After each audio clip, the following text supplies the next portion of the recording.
Setelah rekannya menjadi tersangka kasus korupsi pengadaan masker, 20 pejabat Dinas Kesehatan Provinsi Banten menyatakan mundur dari jabatannya.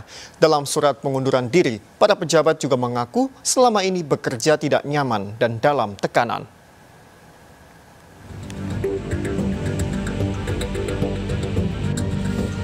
Sebanyak 20 orang pejabat di Dinas Kesehatan Provinsi Banten mendadak mengajukan pengunduran diri dari jabatannya.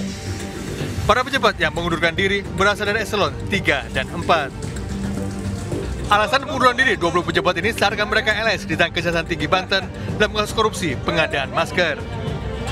Dari dokumen yang beredar di media sosial, surat pengunduran diri ditujukan kepada Gubernur Banten Wahidin Halim dan Wakil Gubernur Andika Hasrumi.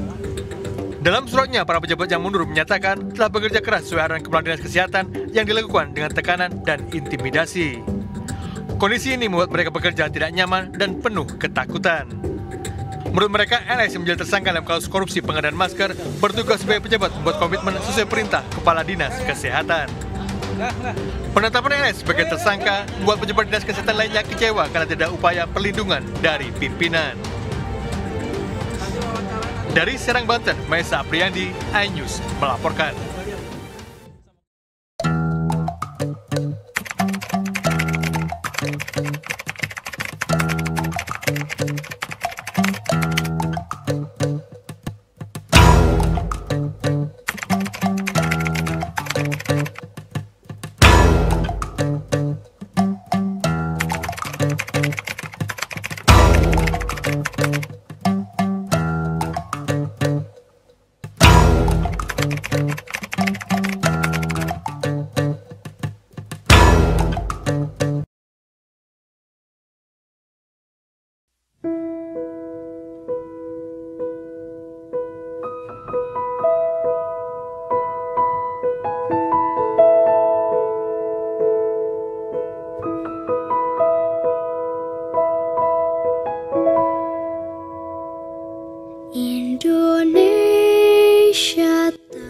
Pengunduran diri 20 pejabat struktural pada Dinas Kesehatan Provinsi Banten yang terjadi pada awal Juni kemarin pasca terkuaknya dugaan kasus korupsi pengadaan masker. Aksi ini dianggap sebagai aksi solidaritas setelah ditetapkannya rekan mereka sebagai tersangka pada kasus korupsi pengadaan masker.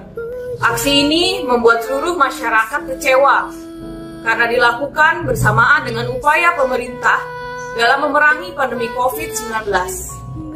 Tentunya, aksi ini sangat berdampak pada aspek pelayanan publik.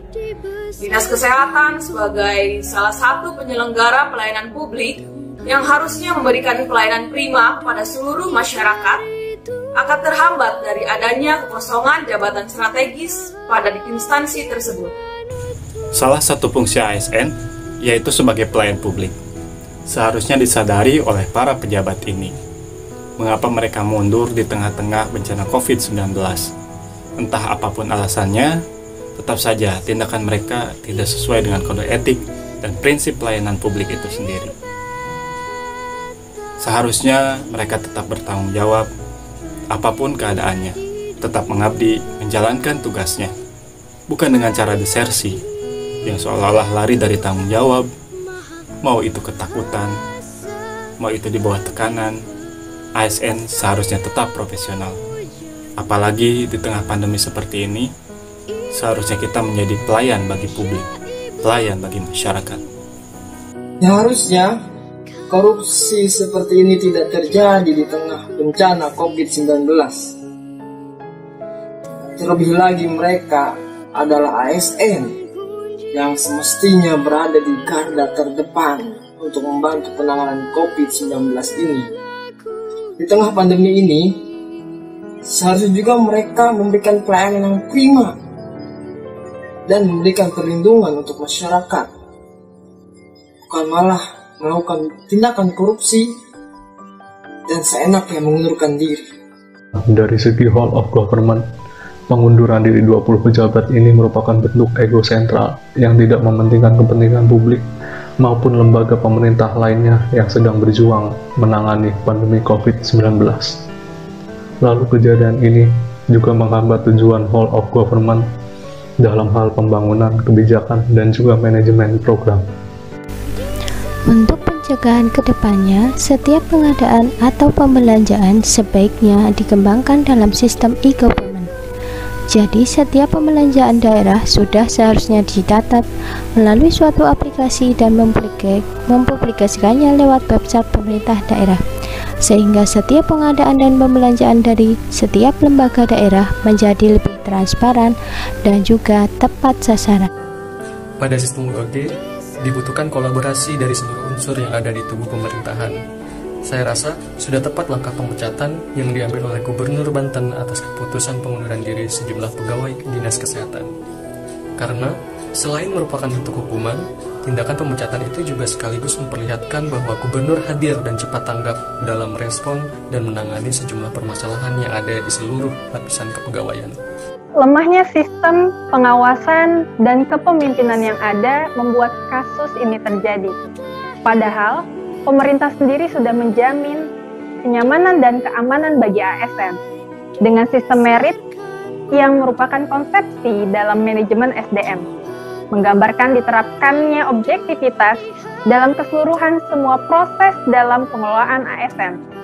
Lalu, apakah sistem merit ini sudah dijalankan dengan maksimal? Hanya pimpinan dalam lembaga terkaitlah yang mengetahui persis di dalamnya. Manajemen ASN adalah pengelolaan ASN untuk menghasilkan pegawai ASN yang profesional, memiliki nilai dasar, etika profesi, bebas dari intervensi politik, bebas dari praktik korupsi, kolusi, dan nepotisme. Dari segi manajemen ASN, kasus tersebut terjadi karena kurangnya komitmen dan kesadaran untuk melaksanakan kode etik dan kode perilaku ASN, serta kurangnya penerapan nilai-nilai dasar aneka. Hak sebagai aparatur sipil negara untuk mendapatkan tunjangan sudah layak diterima oleh para pejabat struktural. Namun, kewajiban sebagai ASN tidak dilakukan sebagaimana hak yang sudah diterima tersebut. Mari melaksanakan tugas kedinasan dengan penuh pengabdian, kejujuran, kesadaran, dan tanggung jawab. ASN harus menjalankan tugas sesuai kedudukan, peran, hak dan kewajiban, serta kode etik ASN.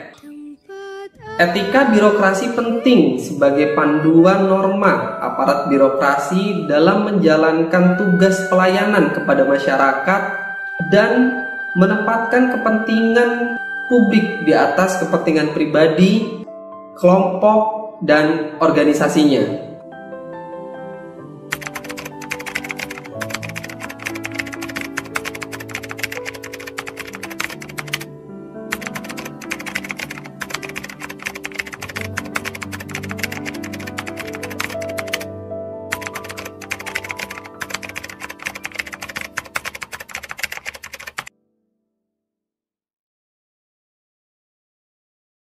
ASN mampu.